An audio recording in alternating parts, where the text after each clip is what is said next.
Invité à présent du 7-8, Charles Huette, bonsoir. Bonsoir. Vous êtes l'auteur de ce guide Made in Emploi. Votre constat, le Made in France, tout le monde en parle, pas forcément beaucoup de monde s'y retrouve. Finalement, ce qui compte pour vous, c'est l'impact de nos achats sur l'emploi en France. Et regardez les chiffres du chômage annoncés aujourd'hui. Je rappelle, 3,2 millions de demandeurs d'emploi en mars, c'est effectivement important. Un exemple, on va commencer directement avec un exemple, la viande sous vide. On va citer un groupe, Bigard Charal, 15 000 emplois en France. Même en tête de sa catégorie selon votre livre. Ubisoft, pour les jeux vidéo, 1500 emplois en France, c'est aussi votre classement. D'où viennent ces différents chiffres ?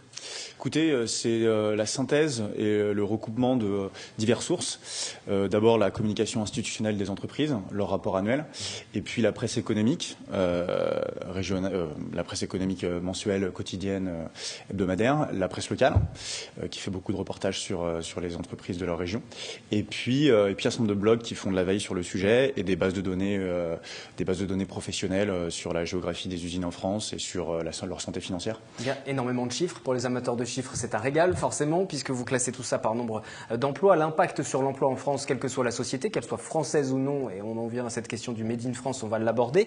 Mais juste sur la méthodologie, sur le travail, vous avez travaillé seul, vous avez été aidé. Combien de temps ça vous a pris ? Parce que ça semble assez titanesque, imposant comme travail. C'est ça, c'était mes travaux d'Hercule. Oui, un petit peu, oui, quand même. Écoutez, je l'ai fait tout seul. J'ai pas été aidé. J'ai mis 1 an à trouver un éditeur et j'ai bossé en chambre devant mon ordinateur et en bibliothèque pendant 1 an et demi. Est-ce qu'il y a des entreprises qui vous ont contacté depuis la publication pour vous dire ces chiffres-là, là vous vous trompez, ça ne correspond pas du tout ? Pas encore, mais la plupart des entreprises sont mises en avant. Je cite surtout les vertueuses, parce que le point n'est pas de les mettre à l'index. Le point, c'est de les encourager, et c'est d'informer les consommateurs qu'ils existent, qu'ils sont accessibles à nos caddies et qu'on peut faire le choix de l'emploi avec notre carte bleue.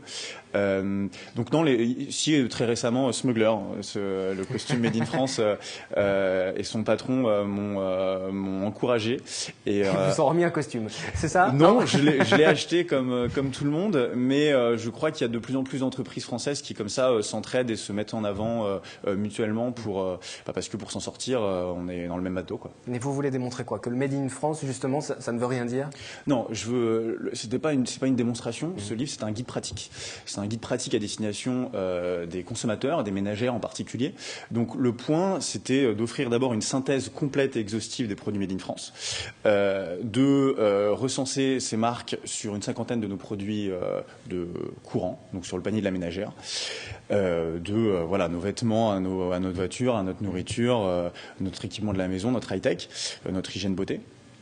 Donc le but, c'était surtout de fournir une information accessible, compréhensible aux ménagères pour leur expliquer que sur tous leurs produits, il existe une option Made in France, et puis pour leur expliquer la vie de ces entreprises, combien précisément de salariés ils emploient, où, et pourquoi ils réussissent à continuer d'employer en France sur des produits manufacturés. Mais le produire français, ça signifie quelque chose ? Bien sûr, pour vous. Bien sûr que ça signifie quelque chose. Après, dans Made in France, surtout quand il a été repris par les politiques, il y a une logique protectionniste, il y a une logique de rejet de l'étranger qui n'est pas du tout ma logique. Moi, ce qui m'importe, c'est pas que ce soit aucun produit manufacturé n'est 100% Made in France. Tous les produits qui nous entourent sont le fruit de la coopération spontanée d'entrepreneurs du monde entier, et ça nous enrichit tous. Le point, c'était moi, ce qui m'importe en tant que consommateur, c'est de savoir combien de salariés précisément dépendent de mon achat. Voilà, donc c'est ça. Moi, ce qui m'importait, c'est de savoir ce produit, il n'est pas Made in France ou pas Made in France. La question, c'est il est Made in combien d'emplois ? Voilà. Et il est classé ensuite, chaque entreprise est classée, les plus vertueuses, vous l'avez dit, ce n'est pas l'ensemble des entreprises, mais celles qui s'illustrent le plus sur l'impact sur l'emploi dans leur activité qui sont mentionnées dans ce guide. Le produire français, justement, on va juste faire une petite pause. Nous sommes allés à la rencontre du public yvelinois, saint-quentinois, pour leur demander si ça signifiait quelque chose pour eux au moment de l'achat, le produire français. La question, c'est est-ce qu'on a vraiment les moyens, quoi. Mais c'est sûr que ça permet de maintenir l'emploi, etc. Enfin, on voit qu'on a perdu tout un pan de notre industrie, qu'aujourd'hui on est bien embêté parce qu'on n'est plus compétitif. Bien sûr, c'est important de produire en France. Quelle raison ? Pour l'économie, pour le travail. Ah oui, je préfère les produits français parce que je suis sûre que c'est de bonne qualité. Nationalité et qualité ne sont pas forcément liés. C'est très important de produire en France, oui. Pour quelle raison ? Pour l'économie française et pour les bons produits français. Je pense que c'est important de produire en France. Pourquoi ? Pour faire marcher l'économie, tout simplement. Maintenant, il faut que les Français soient prêts à payer un petit peu plus cher. Le problème est là. Il faut toujours envisager et toujours entreprendre en France. Je pense qu'il y a beaucoup de talent, donc j'encourage tout le monde de continuer à produire en France. Il faut produire en France. Vous entendez dire, c'est bien, c'est de mon témoignage. Moi, je suis ravi de ces témoignages-là. Je suis ravi parce que surtout le dernier. Et puis tous, on voit qu'il y a une vraie prise de conscience du Made in France depuis que Bayrou a posé le sujet sur la table à l'agenda médiatique en novembre 2011. On entend pas mal parler de la question du prix. La réalité, c'est que est un frein à l'achat Made in France, au moins autant le manque d'information que la question du prix. Et moi, le prix de mon costume de ma 208, je ne peux pas jouer dessus. Par contre, je pouvais jouer à titre individuel sur l'information de ma mère, de votre mère, de vous, de votre femme, des ménagères. Ce qui est un frein aussi important au Made in France, c'est qu'on ne sait pas ce qui est Made in France, c'est que la nationalité apparente des entreprises est bien souvent trompeuse. On l'a vu avec la Toyota Yaris, la Smart, inversement avec des petites citadines de marques françaises fabriquées à l'étranger. Donc il y a une question de prix, certes. Après, ça dépend. Il faut toujours comparer à quelque chose de comparable. Hein.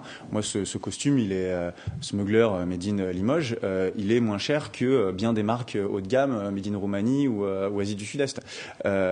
Donc c'est pas toujours plus cher. C'est pas vrai. C'est vrai aussi que la nationalité n'est pas forcément corrélée à la qualité. Hein. Il faut que les entreprises françaises prouvent chaque jour leur qualité et elles y travaillent.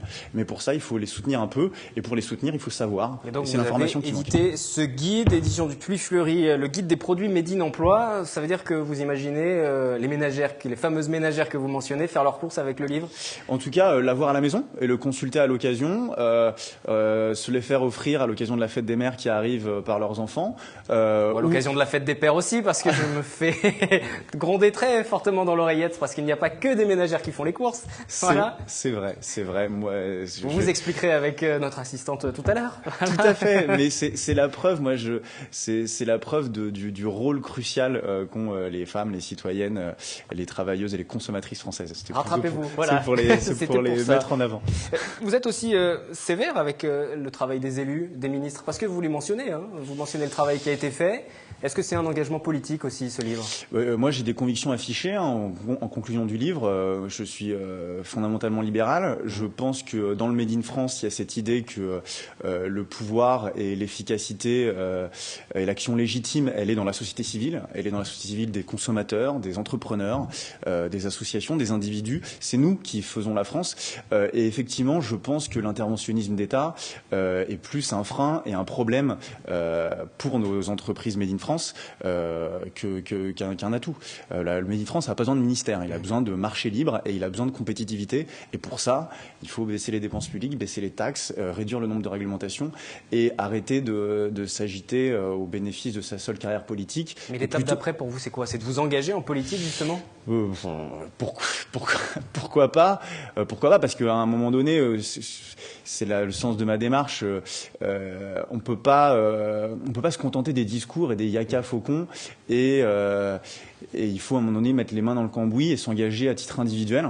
Donc peut-être, c'est pas l'objectif. L'objectif aujourd'hui, c'est de développer, de le faire vendre, c'est de le faire lire.